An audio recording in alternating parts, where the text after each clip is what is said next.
সাম্প্রতিক যে ঘটনা হয়েছে, ইসলামী আন্দোলন বাংলাদেশের মোহতারাম আমির পীর সাহেব চরমনাইকে কেন্দ্র করে একটা বাজে ধরনের প্রোপাগান্ডা ছড়ানো হয়েছে যে পীর সাহেব চরমনাইয়ের ওখানে নাকি কিছু টাকা পয়সা পাওয়া গেছে, হ্যাঁ তার মিথ্যা কথা বলা হয়েছে। তো এই বিষয়টাকে নিয়ে আমরা আজকে ডিবি অফিসে আসছিলাম। আমি শেখ ফজলুল করিম মারুফ, ইসলামী আন্দোলন বাংলাদেশের কেন্দ্রীয় প্রচার সম্পাদক।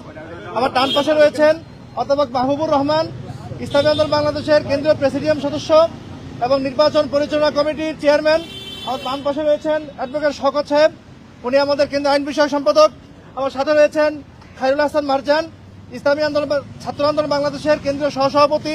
রয়েছে অ্যাডভোকেট মনির, আমাদের প্রচার সেক্রেটারি, এবং সাথে রয়েছে আমাদের মাওলানা সিদ্দিকুর রহমান ভাই।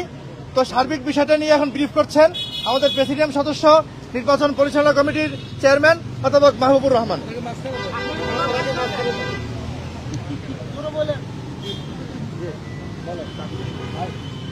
نحمده ونشكره أما بعد فأعوذ بالله من الشيطان الرجيم بسم الله الرحمن الرحيم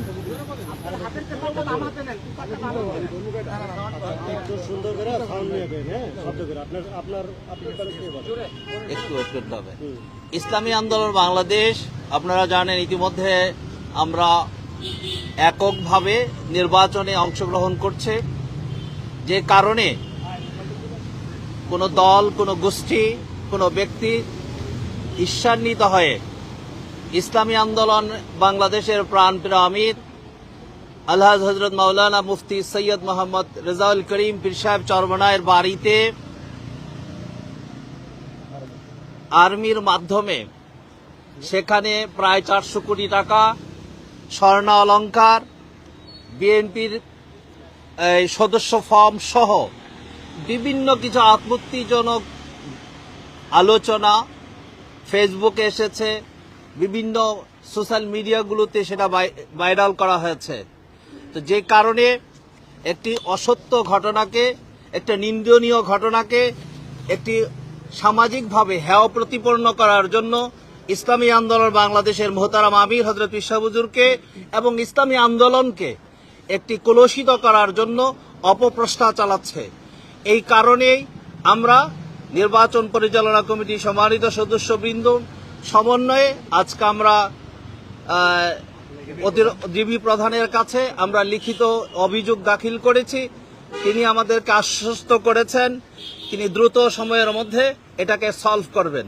তো এই জন্য আমরা আপনাদেরকে ধন্যবাদ জানাতে, সাংবাদিক বন্ধুদেরকে, শুধু আমাদের ক্ষেত্রে নয়, সারা ক্ষেত্রে, যে কোনো ব্যক্তির ক্ষেত্রে, যে কোনো দলের ক্ষেত্রে, যে কোনো সংস্থার ক্ষেত্রেও যদি এই ধরনের ঘটনা ঘটে, নির্বাচন ক্ষেত্রে যদি ঘটনা ঘটেনি, এই ধরনের ক্ষেত্রে আইনানুগ ব্যবস্থা গ্রহণ করার জন্য ইসলামী আন্দোলন বাংলাদেশের পক্ষ থেকে আমরা আহ্বান জানাচ্ছি এবং দ্রুত ব্যবস্থা গ্রহণ করার জন্য অনুরোধ জানাচ্ছি। এই ছিল আমাদের আলোচনা। আমরা আজকে ইসলামী আন্দোলন বাংলাদেশের পক্ষ থেকে আপনাদেরকে ধন্যবাদ জানাচ্ছি। এ কথা বলি শেষ করছি। কথা আছে আমি বলি, সেটা হলো যে বলি, তার আগে যেটা বলি সেটা হলো যে হ্যাঁ, আমরা ডিবিতে এটা বলেছি, ডিবি চিফ বিষয়টা খুব সিরিয়াসলি নিয়েছেন এবং তিনি বলেছেন যে এই ধরনের যেটা হয় এটা আমরা অবশ্যই বন্ধ করার চেষ্টা করব। একই সাথে সাথে আমরা আপনাদের মাধ্যমেও যারা অপপ্রচার সতর্ক করছি এর জন্য না করে। একই সাথে সাথে আমরা নির্বাচন কমিশনকে বারংবার বলেছি যে এই ধরনের অপপ্রচার যদি বন্ধ না করা হয় তাহলে নির্বাচন করার যে সুষ্ঠু পরিবেশ সেটা নষ্ট হবে। তো আশা করি বাংলাদেশের প্রশাসন, ডিবি, নির্বাচন কমিশন তার সকলে মিলে একটা কার্যকর ব্যবস্থা নেবেন। আগামী নির্বাচন সুষ্ঠুভাবে হবে, এটা আমাদের প্রত্যাশা। এবং ইসলামী আন্দোলন বাংলাদেশের বিরুদ্ধে যারা অপপ্রচার চালাচ্ছে তাদের বিরুদ্ধে আমাদের আইনি রাজনৈতিক লড়াই ইনশাআল্লাহ অব্যাহত থাকবে। জি ভাই, প্রশ্ন। জি জি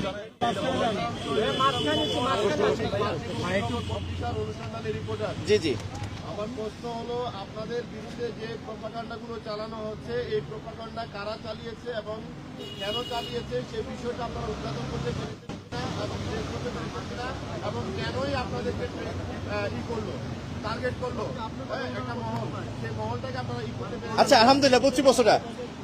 কারা করতেছে সেটা যদি জানতাম তাহলে সুনির্দিষ্ট নাম উল্লেখ করে হামলা করতাম, সেটা আমরা জানছি না। কিন্তু এখানে একটা বিষয় কাকতালীয় হওয়ার সম্ভাবনা আছে, সেটা হলো যে আমরা একটা নির্দিষ্ট সমঝোতা ছিলাম, সেই সমঝোতাটা থেকে আমরা যখন চলে আসছি বা সমঝোতাটা সাস্টেন করে নাই, তখনই অপপ্রচারটা বেড়েছে বলে মনে হচ্ছে। তবে আমরা দায় দিতে চাই না, আমরা অফিসিয়ালি বিষয়টা কাকতালীয় বলে মনে করছি। আনঅফিশিয়ালি আপনারা বলতে চাচ্ছেন না, যে না। আমাদের শরীক যারা না না না না, আমরা এখন নাম বলতে চাচ্ছি না।